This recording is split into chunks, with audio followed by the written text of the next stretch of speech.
Hola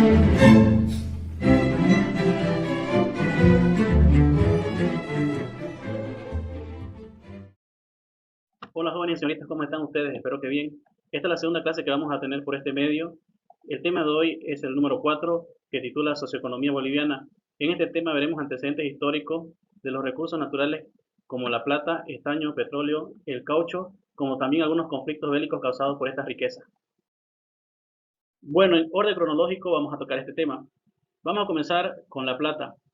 El Cerro Rico fue el yacimiento de plata más importante en la época colonial, siendo explotado desde 1545, ganando así fama mundial lo que es la ciudad de Potosí. Eso en la época colonial. Nosotros vamos a tocar en este tema el tema de la plata, pero después de la independencia, en lo que vendría a ser su segundo auge. A través de esta tabla o cuadro vamos a explicar este tema. Podemos ver las personalidades, yacimientos y el declive de lo que fue el recurso mineral de la plata. En la historia boliviana, los magnates de la plata fueron Aniceto Arce y Gregorio Pacheco, quienes por su poder económico y político llegaron a ser presidentes de la República de Bolivia. Es a mediados del siglo XIX cuando surge el segundo auge de la plata, debido a los buenos precios internacionalmente y coincidiendo con nuevos yacimientos que son Huanchaca y Tatasi. Declive. Ya a fines del siglo XIX caen bruscamente los precios de la plata, dando fin ya a este periodo.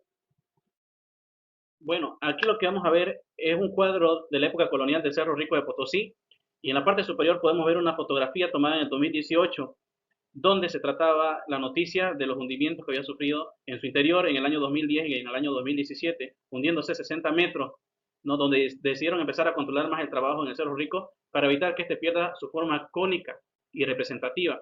Ya en la parte de abajo de la fotografía podemos ver lo que es el mineral de la plata en su forma en estado bruto.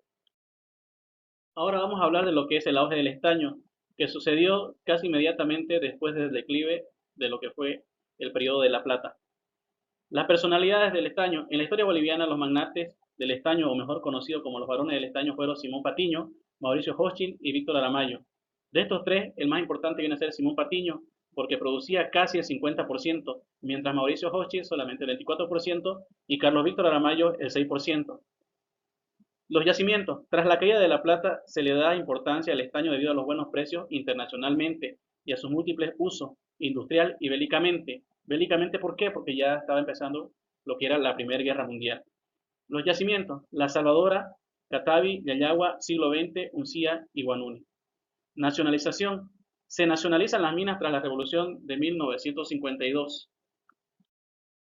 Bueno, en la siguiente fotografía podemos ver lo que es el estaño en su estado natural. El estaño tuvo su auge desde el año 1900 hasta 1952 con la nacionalización de las minas en el gobierno del MNR, en lo que fue la Revolución Nacional del 52.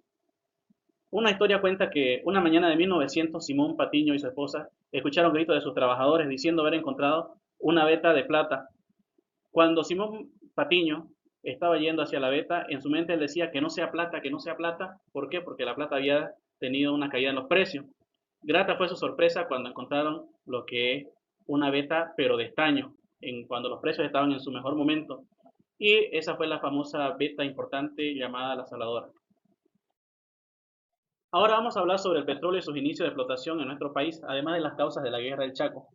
Leemos el subtítulo que dice El petróleo y la Guerra del Chaco.